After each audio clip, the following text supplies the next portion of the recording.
नमस्कार जय जगन्नाथ समस्त को छोट बेले आम जो छोट थिलु शीत दिने खरा आम सका सका दौड़ी जाए खरारे बसलु खरारे बसी पखाड़ नहीं जाइथु खायापाई कि कारण से फ्रेश फ्रेश जिनस सब मिले मोर धनिया पत्र बाड़ी बुणा हो से दुटा टाणी आण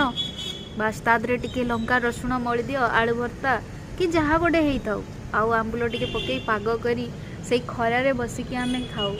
खरा बेल हेले भी सेमती खरा हो आम खरा को जाई खरारे खा खरारे बसी खाइबा जो मजा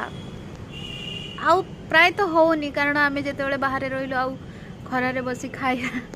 कारण किंतु गाँव रे गले आम बहुत खरारे बसी खाऊ बहुत भल लगे। आज सोमवार मुंड सफा करी तो आज टिके ठंडा ठंडा लगिला जेहेतु शीत दिन भाविली टिके बसबी खरारे बसिली तो पिला बेला कथा मन पड़गला से मुझे कहली गोटे वीडियो बनईदे ये बसी खरारे भूतुणी भाया है बसी